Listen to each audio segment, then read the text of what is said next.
Hi, I am Patty Lark, and I am the host home program and crisis nursery volunteer program manager for the Center for Youth in Rochester, New York. I'm also a board member of the Family Promise of Greater Rochester, which was formerly named RAIN. I've been asked by the Friends and Foundation of the Rochester Public Library to review for you the book entitled Caste, The Origin of Our Discontents by the noted author Isabel Wilkerson. The book is a stunningly thorough, exhaustively researched 388-page account of the life of Blacks in America from the time that they arrived as slaves in 1619 until the year 2020. As you can clearly see, I am a Black woman.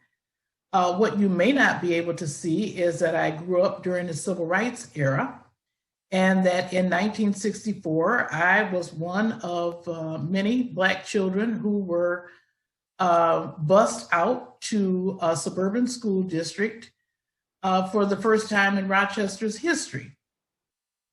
That happened when I was in the second grade, and I will never, ever forget it.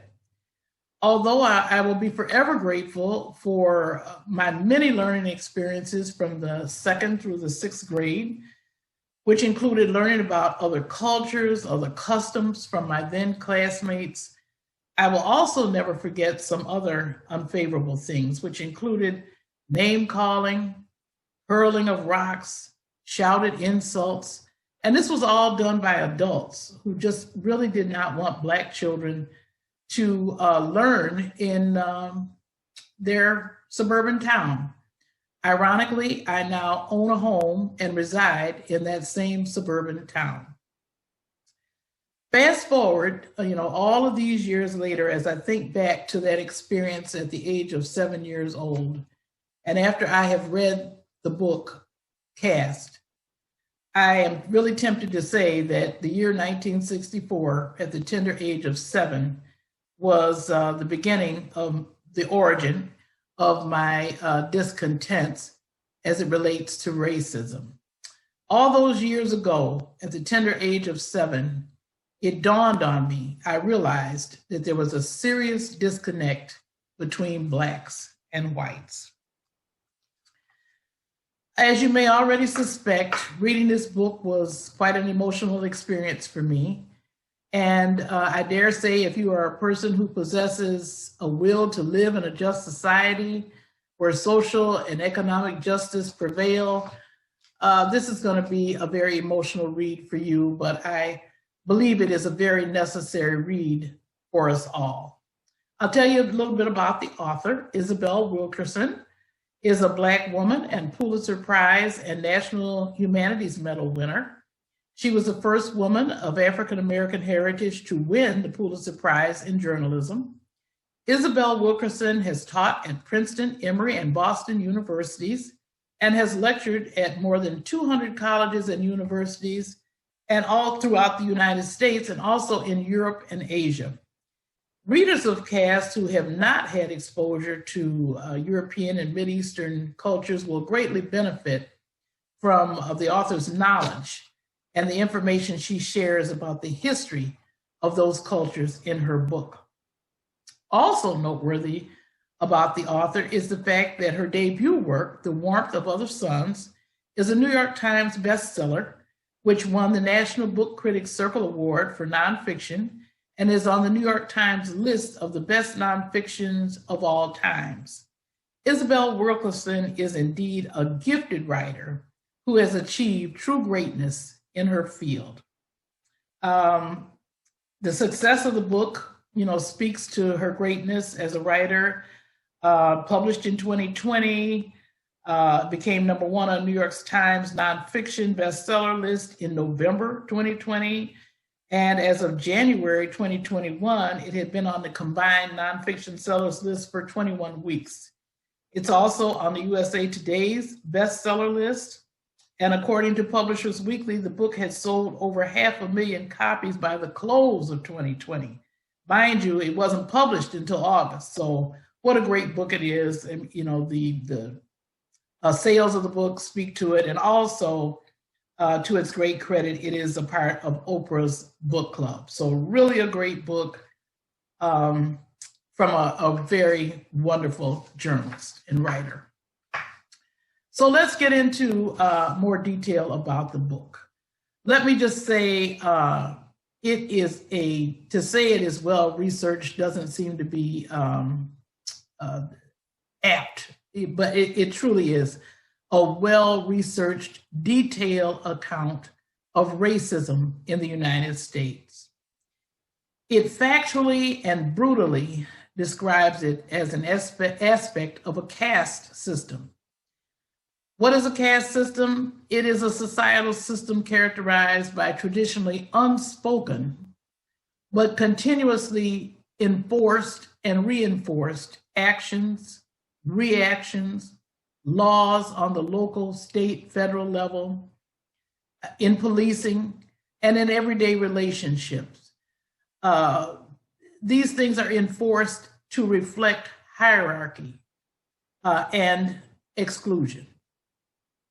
Wilkerson does this very well by comparing aspects of lived Black American experiences to the caste systems of India and Nazi Germany. And she explores the impact of caste on certain societies that are shaped by caste systems and the people in those systems. As I began to read the book, I was quickly drawn in by the irrefutable comparison of the caste system in India and in Nazi Germany to the past and current state of racism in America. Although many of us are familiar with India's caste system and the atrocities initiated by the Third Reich in Germany, it is so sobering to read details of how they can be compared to racism in America. The author goes into some detail related to how Nazi Germany literally studied America's treatment of Blacks and immigrants as they began to consider ways to purify their nation. What also is stunning about all of this is the fact that it is highly likely America did not recognize that there was a comparison to how they were treating Blacks and immigrants to how Nazi Germany, especially Nazi Germany, intended and did eventually treat their immigrants. And again, it's just stunning to just even think about the fact that Nazi Germany, and this was researched and found to be true, they studied what America did, how they treated Blacks and immigrants as they began to implement certain practices to, again, purify their nation. It's just stunning to think about that. They saw a comparison while likely America did not. And I just want to stop here and say again, that may seem like it's over the top, but this information that is shared in the book Caste is extremely, and I bold that and underline it, extremely well researched. And that's clearly evidenced by close to 100 pages of notes and bibliography and the index of the book. So I want to talk a little bit about how this book is so relative in 2021 America. I honestly don't believe there has been a time in the past 50 years where a book could have or was more relevant to the current times than this book. And I state that because of the fact that we're in the post-George Floyd era. Although many brutal atrocities upon Black Americans occurred prior to the murder of George Floyd, in my lifetime, I do not ever recall a period of time where America was forced to sit still, watch, hear, and absorb such a horrendous action perpetrated upon a Black man, or any other man for that matter, or woman, by a person who was in power than we did in the summer of 2020. Due to COVID, most of us were absolutely just locked in our homes for a period of time. And we watched television to remain informed about the pandemic. So here we are watching television. We're glued to our televisions at the time when George Floyd was murdered, and we saw it over and over again. And it wasn't our chosen activity. We were just absolutely, we could do nothing but watch. We were forced to watch. And I dare say many of us had never, ever seen anything like that before. We may have heard it, but to see it, it takes it to a whole different level. And of course, it is something that most of us will never, ever forget in our lifetimes. As a person who sees the glass half full, I'm just that way. In my opinion, if there's anything positive that can be identified as coming out of the pandemic, perhaps it's after witnessing the murder of George Floyd, many Americans of all creeds and colors and ethnicities accepted, and many for the first time accepted, a mandate for individuals, families, clubs, organizations, for-profit and not-for-profit businesses to shine a light on racism in America and to seek to understand exactly what it is and what can be done to help eradicate it.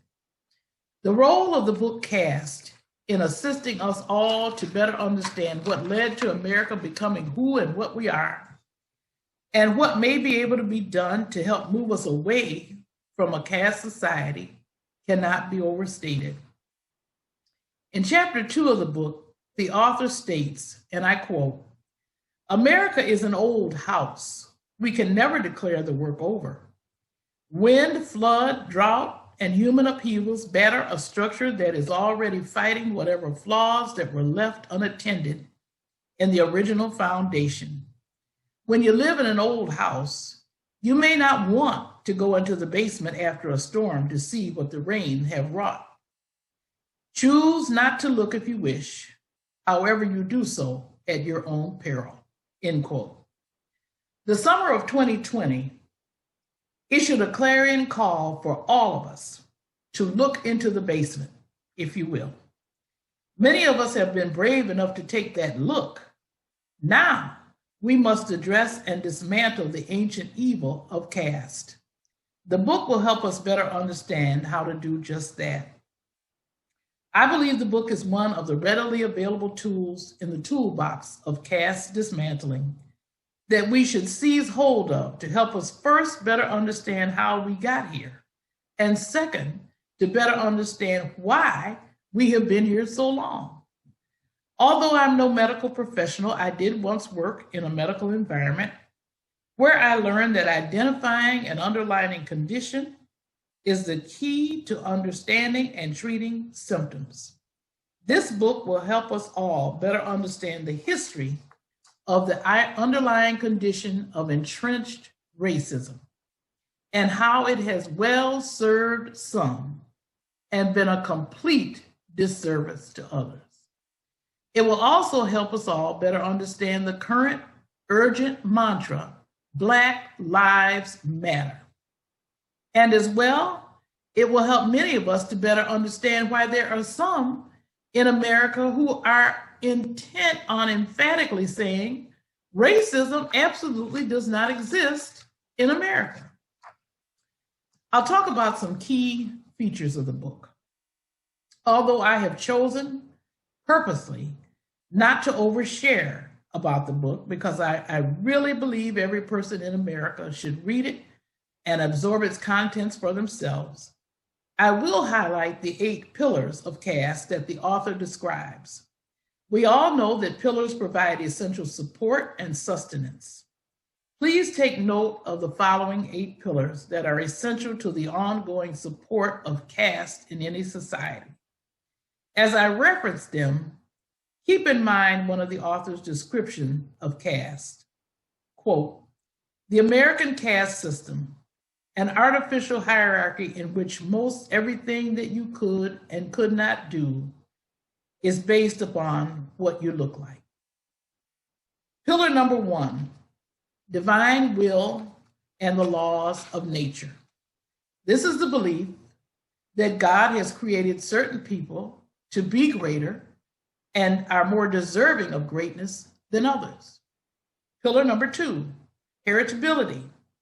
The belief that an individual's rank in life is assigned at birth. Pillar number 3, the control of marriage and mating. This is a restriction of marriage to those who are within the same caste. Pillar number 4, purity versus pollution. This is the belief in the purity of the dominant caste and the fear of pollution from the caste deemed to be beneath the dominant caste. Pillar number 5, occupational hierarchy. The book shares a declaration by then U.S. Senator James Henry Hammond of South Carolina on the U.S. Senate floor in the year 1858. And Senator Henry said at that time, quote, "In all social systems, there must be a class to do the menial duties, to perform the drudgery of life," end quote. Pillar number 6, dehumanization and stigma. This is a process of programming and the reinforcement to deny what is self-evident in another member of one's own species. For us, that means, of course, the human race. In other words, I can never see you as I see myself. I only see you as I have heard and or been taught how you are. Pillar number 7, terror as enforcement, cruelty as a means of control. We need only to think back to the summer of 2020 and that indelible picture of George Floyd lying on the ground dying to understand the meaning of this pillar. And finally, pillar number 8, inherent superiority versus inherent inferiority. Beneath every pillar of caste lies the presumption and continual reminder of the inborn superiority of the dominant caste and the inherent inferiority of the subordinate caste. It saddens me to say it, and I'm sure it saddens others to have to admit it, but I must say it and we must admit it because it's true. From the year 2017 until the current time, we as a nation have been eyewitnesses to the resurgence of the caste system in America. In chapter 26 of the book, the author depicts so much of what has happened within the last 4 years, including the fact that researchers have identified the fact that the Obama presidency somehow fueled insecurities among many in the so-called dominant caste, and that the changing demographics in America have caused some to believe, quote, minorities are taking jobs away from the whites, end quote. Chapter 27 of the book sheds infrared light on the symbols of caste. If you are an individual who is pondering the deep and personal offense many of us took to seeing the Confederate flag waved about on the grounds of the US Capitol on January 6th, I encourage you to read this chapter to find the answer. The Confederate flag and Confederate monuments are all symbols of a caste system that was born in the southern states of America many centuries ago, which to this day refuses to die. A recommendation for readership for this book. I recommend reading this book to all who seek to understand the origins of racism and classism in America. I recommend reading the book to all who seek to better understand what racism is and the many ways it continues to be perpetuated in our nation. I recommend reading Caste to all who seek to live in a just society and who endeavor to see America really live out its creed of being a land where liberty and justice exists for all. I recommend reading this to all who feel called to work in the arena of social justice, all who do not understand why there is currently so much emphasis being placed on social justice should also read this book. I recommend reading it to all who don't understand why there are conversations occurring about reparations for Blacks in America. I recommend it to all who work in the field of criminal justice, and I highly recommend it to every social worker and every human services worker in our nation. I believe the Chicago Tribune said it best, quote, "This book should be at the top of every American's reading list," end quote. In closing, I want to thank the Friends and Foundation of the Rochester Public Library for this opportunity. I truly appreciate it. And I appreciated also being able to share a few personal sentiments as I reviewed the book. My hope is that great things will result from the actions of those who dare to read the book and who then find their own special place in the army of dismantling racism in America. May each one of us fight with courage and compassion and great determination, just as if our long heralded national democracy depends on it, because I actually believe that it does. I will close by reciting one of the author's final paragraphs in her epilogue. In a world without caste, instead of false swagger over our own tribe or family or ascribed community, we would look upon all of humanity with wonderment. The life of beauty of an Ethiopian runner, the bravery of a Swedish girl determined to save the planet, the physics-defying aerobics of an African-American Olympian, the brilliance of a composer of Puerto Rican descent who can rap the history of the founding of America in 144 words a minute. All of these feats should fill us with astonishment at what the species is capable of, and with gratitude to be alive for this. Thank you so very much.